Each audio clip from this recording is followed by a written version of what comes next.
what is up? Welcome back to my channel, and if you're new here, welcome. My name is Victoria. I'm a 22-year-old woman of transgender experience, and I make mostly LGBT content here on YouTube. If that's your thing, hit that subscribe button down below so you never miss out on a new upload. I get questions all the time about SRS or GRS or sexual reassignment surgery or sex change, whatever you want to call it. That is really the main traction of my channel. So I decided I am going to try and space out one SRS video a month for as long as it takes for you guys to get the message. I want to talk about the recovery times. I want to talk about my experiences before and after surgery. I want to answer all of your questions, which is exactly what I'm doing in this video. I asked you guys on my Instagram to send me all of your questions regarding my sexual reassignment surgery, and you guys delivered. Now, if you aren't already following me on Instagram, what are you doing? Go right now, go into the description box, follow me on Instagram. That way you can participate in polls and Q&As and things like that. So I'll wait. I'll wait. Are you following me? You're following me? Okay, cool. You can watch this video now. Before I jump into the questions, I just want to say I have multiple other SRS videos that I will link up here right now for you. If you want to go watch them, please make sure that you go. If your question isn't answered in this video, it's likely that I answered it in a previous one. So without further ado, let's get on to today's video.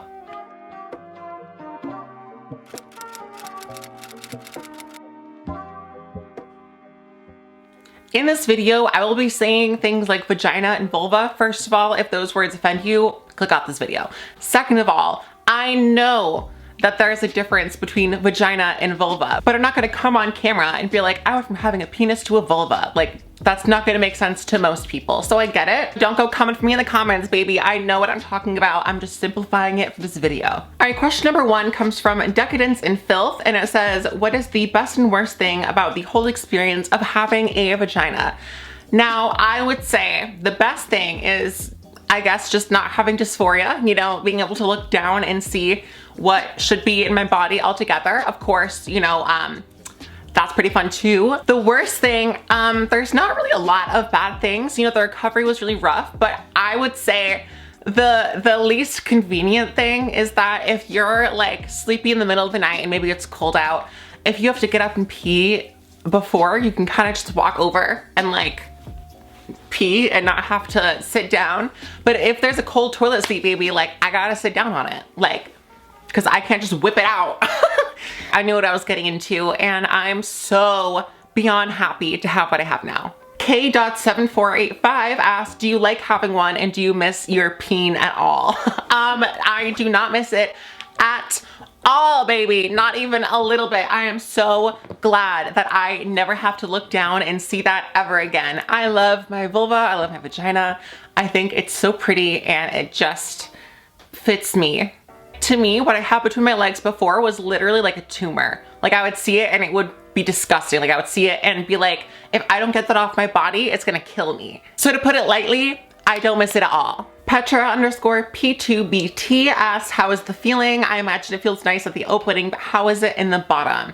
I'm assuming you mean like deeper in, and it feels great. I mean, like I have been with plenty of women before and I think it feels indistinguishable. My man certainly seems to love it. So yeah, no complaints there. Real Official 624 said, I'm trans and we'll go through this eventually. How do I pee when it's brand new? Well, when it's brand new, you'll have a catheter. So you won't be peeing for quite a while. And when you are leaving the hospital, you are supposed to be able to pee to like a certain amount, because since you've had the catheter in for so long, your bladder shrinks. So you have to be able to stretch it back out. So at first you're gonna have to pee all the time. And when you do first go to the bathroom after, things are very swollen, and a lot of the times the urethra will be either too far up or too far in and down.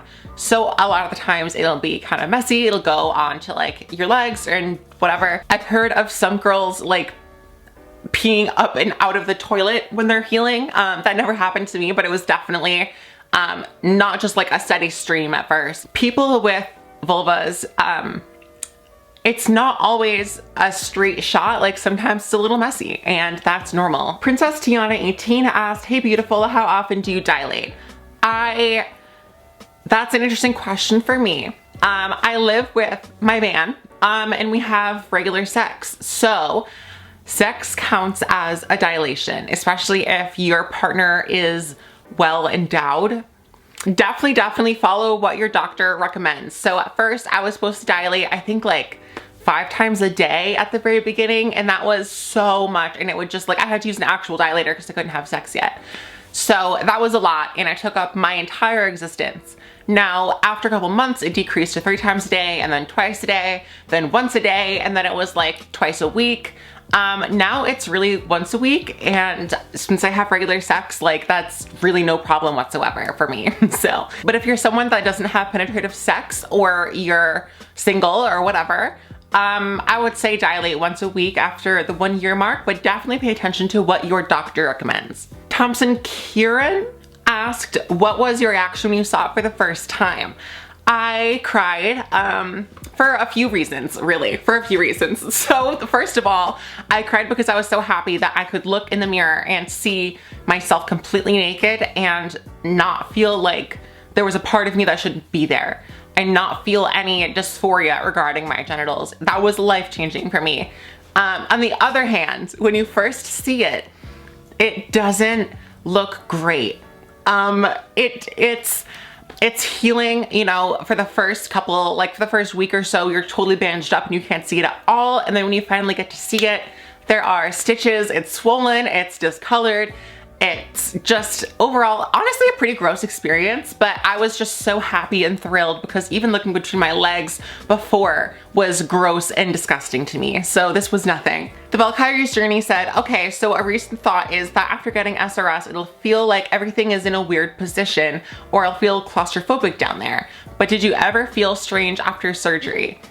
That's a good question. I would say at first it's bizarre because it does, like, it takes your brain a minute to rewire where things are. So like when you start getting feeling back, because you're not gonna feel anything at first, so that's not even gonna be an issue for you, so don't worry. The only like claustrophobia kind of like crowding that I experienced was when you're really swollen, especially around the clitoris. It kind of swells up and it's hard to even find it, first of all, and second of all, it kind of like, it does feel a little bit tense. That feeling totally goes away. I don't notice anything at all now. I think probably after like a month to max 3 months, I was totally used to having it. And yeah, I would say like, if that's a concern of yours, honestly, don't worry about it. Can we also take a second to like, look at my teeth? I've been whitening, y'all know if you saw my last video, which like I said before, a lot of you didn't. So if you haven't seen my last video about New Year's and glowing up, I'll link her right up here too, because like I said, a lot of you didn't watch that. And I'd appreciate it if you did. California Skya asked, if you have no balls, where is your pee supposed to be stored? Do I really have to explain this to you? That's the funniest question I ever got. Oh my God. Oh, girl. Can you imagine? Where do they think that girls pee? Do they think that like the ovaries hold pee? Oh my God. Psychotato72 asked, has it been weird or difficult to adapt to a new hygiene routine? It's definitely been different, but it hasn't been difficult. Now, you do have to make sure that the area is nice and clean, especially right after surgery, because you don't want any infections or anything like that to happen.